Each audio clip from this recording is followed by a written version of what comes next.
Are EV sales waning? This is Full Throttle. I'm David Curley. Ford is the latest car maker to announce it is slowing down production of one of its electric vehicles, the F-150 Lightning, the best-selling electric truck last year, according to Ford, with sales up 55%. Still, the Detroit automaker is slowing production because it says demand is slowing. This follows GM announcing last fall that it will delay for nearly a year plans to convert a factory to EVs. And Hertz is selling off a third of its fleet of EVs, about 20,000 cars, to better match demand, it says. 1 in 10 cars sold in the U.S. is now an EV, and car makers are selling more each day. S&P Global Mobility believes sales will be up 20% this year around the world, but that's down from a 33% growth rate last year. The company says the reports of the demise of EVs has been greatly exaggerated. What's happening at the dealership level? I talked to a general manager to find out. Mike Walker's been in the car business for decades. He runs a BMW store in the Washington, D.C. area. Mike, thanks for chatting about this. What are you seeing on the ground in the Washington, D.C. area?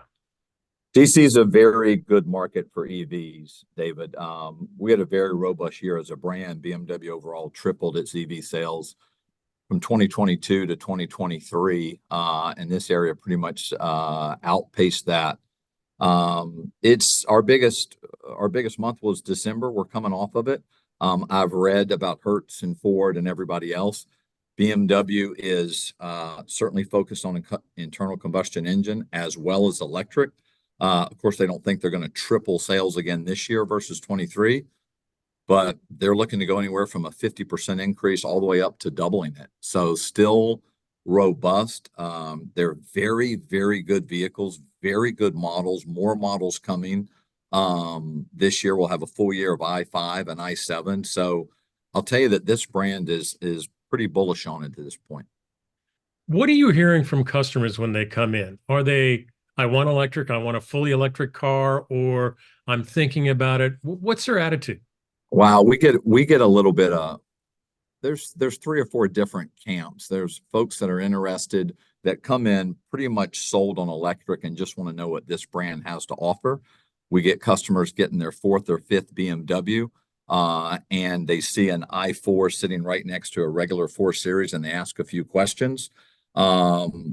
And then the incentives on leasing certainly help. We have yet another camp that doesn't really seem to care, right? And then they see a $9,900 incentive on an iX or a $7,500 incentive on an i4. And to them, that makes all the difference in the world. So I guess maybe 3 different camps, right? They're coming in, they're buying an electric. Are they going to consider BMW? We've got those that are in between, and maybe they go with hybrid. And then we've got folks that don't really seem to care whether it's electric or not, and are enticed by the incentives that are tied to electric vehicles. So what do you think is going on? You've been in the car business for a long time. You've worked various brands. Are we just seeing a lull? Is it the transition? What do you sense happening from the big players for a guy who's on the ground? Perhaps maybe they bit off a little bit more than they could chew, right? That's an uneducated statement. That's just a perception that they really, really ramped up. Again, BMW was I guess they were cautious. They were prudent. They definitely realized there's a market there. But I think what perhaps none of us know is what's the true market? It seems like it's a little bit of a political football, right? And then like so much stuff over the last few years, it's one camp or another. And I think we're getting ready to transition, hopefully, into it just being a matter of preference, true preference. You're not making any kind of statement. You drive both, you think about both, you weigh pros and cons, and you realize, wow, electric is the way I want to go. You're not making any statement. You just decide, yeah, that works for me. And right now, 15-20% of our sales are electric. Is that normal number 30? Is that normal number 10? I think that's what everybody's trying to figure out as far as manufacturers. What is true, legitimate, organic consumer demand for electric vehicles? And that's the big question mark. We don't know. So EVs are not going away. we just may not see as many of them as quickly as some had anticipated? I think if you go back a year and a half, that trajectory and what folks were predicting, I'm not so sure that is going to pan out. It might have been for those that were pushing that, it might have been a little bit aggressive as far as what they were thinking. But again, this brand has proven to be really solid. I just think we're a few years from finding out what that mix is going to be. And there's so many factors. It's almost as if the more you research, the more you read, the more confused you'll be on trying to figure out where it's going to land. If gas is $3 or high twos or mid threes, or does gas take a run to 5 or 6? In my time in the business, the decisions I've seen consumers make when there's a spike in gas, it's remarkable what it does to the psyche. I mean, there's almost nothing like the price of a gallon of gas to just completely change somebody's behavior, and it can certainly do it on this topic. What is your sense of where we're going? And are we at the beginning? Are we at the middle? Where do you see this evolution that the government's pushing, you know, Tesla's pushing, many other folks are saying, this is the future. Where are we? Where are we going? Boy, that's a great question. I think one question is other sources, right? Like hydrogen.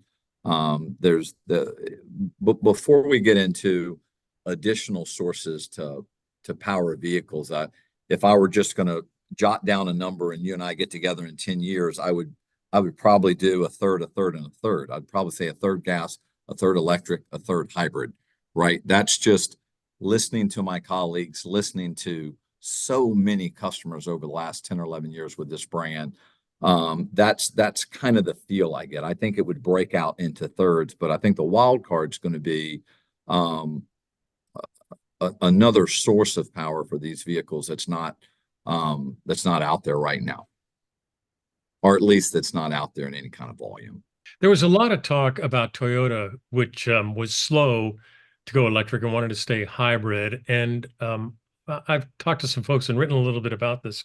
There are a lot of buyers who see that this is a transition and we're kind of in the middle ground, not enough chargers yet. And, how long is my battery going to last? And they're going hybrid. Are you seeing that as well?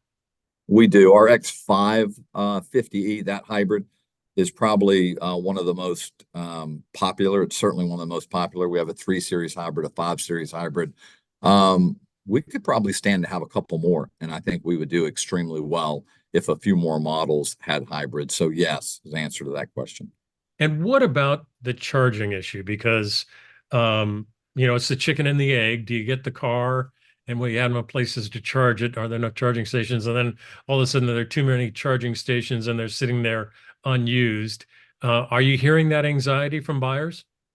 It's a concern. Range is still a concern, right? In a gas car, you're going to get whether it's 3, 4, 500 miles to a tank, and you know that you're a minute away from a station and you're 7, 8, 9 minutes at the station and you're on your way. So that's a tough transition. Folks are looking at, okay, am I in a setup, whether it's a condo, apartment, my own house, that I can have a charger that I can count on? And then what is my commute? And then what's the setup? What's the setup at work? But it's 100% all about your lifestyle, your commute. Does it work for you? And of course, plenty of customers, they're 1 or 2 cars and the second car, the third car is electric. And if they're going to roll down to Myrtle Beach or they're going to take a super long trip, then they're going to hop in that gas car because they don't have to map that out. Even though BMW and so many manufacturers make it very easy to hop on the app and map that trip out and know where you're going to stop and where you're going to charge, but we're still not comfortable, I guess, is what I'm trying to articulate. And that is a concern with a chunk of our customers that are thinking about making the plunge. What I hear you saying is the estimates were a little overly optimistic, that the car makers piled into this and wanted to go fast and realized maybe it's not going to be that fast. I just look at a few numbers that I jotted down, and I look at 2022 and I look at 2023 and I look at Mercedes and Audi and Cadillac going from almost non-existent to 9,000 last year, and Rivian, Lucid, and of course our brand BMW.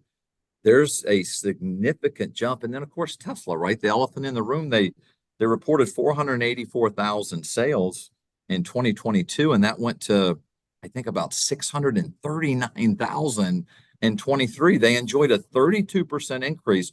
And David, they enjoyed that increase with all of these other manufacturers getting into the game at a higher level than they had enjoyed prior.